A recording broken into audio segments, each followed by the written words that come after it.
Hello hi అండి, అందరికి నమస్తే. మరి ఈరోజైతే దొండకాయ ఫ్రై చేసుకుంటున్నాండి. మరి ఎలా చేసుకోవాలో చూద్దాం రండి. ముందుగా సన్నగా కట్ చేసి పెట్టేసుకున్న దొండకాయలండి, ఉల్లిగడ్డలు స్టవ్ ఆన్ చేసి పెట్టేసుకున్నానండి. తగినంత ఆయిల్ వేసుకోవాలి. ఆయిల్ వేడైంది. 1/2 టేబుల్ స్పూన్ జీలకర్ర, 1/2 టేబుల్ స్పూన్ ఆవాలు. జీలకర్ర ఆవాలు అయితే చిటపటలు ఆడుతున్నాయి. సన్నగా కట్ చేసి పెట్టేసుకున్న ఉల్లిగడ్డలు వేసుకున్నాము వీటిలోకి. 1/2 టేబుల్ స్పూన్ అయితే పసుపు వేసుకుంటున్నానండి. ఇందులోకి గోలి చేసుకోవాలి ఒకసారి. ఇలా కల్లేమాకు వేసుకుందాం. ఇందులోకి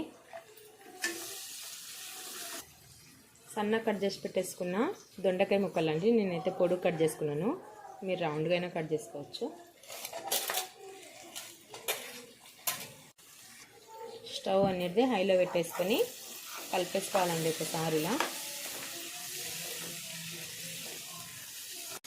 ఫ్రై అయ్యే లోపల ఎల్లిపాయలు అయితే దంచేసుకుందామండి. పొట్టు తీసేసుకొని హైలో పెట్టేసుకొని కలిపేస్తూ ఉండాలి అప్పుడప్పుడు.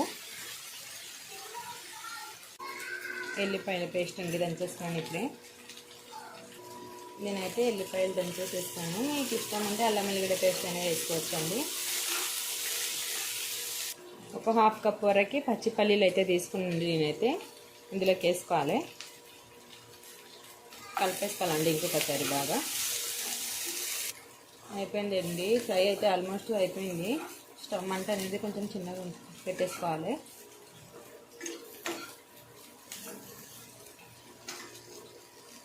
గ్యాస్లో కొంచెం స్లిమ్లో పెట్టేసుకోవాలి. కలిపేసుకోవాలండి. దొండకాయ చాలా సన్నగా కట్ చేసుకుంటే తొందరగా అనేది వేగుతుంటాయండి.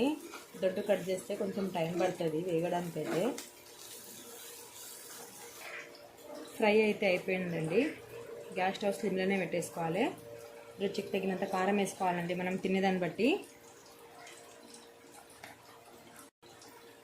సాల్ట్ వేసుకుందామండి రుచికి తగినంత. కలిపేసుకుందాం ఇంకొకసారి. స్టవ్ని చిన్ననే పెట్టేసుకొని కలపాలండి, హైలో పెట్టకూడదు.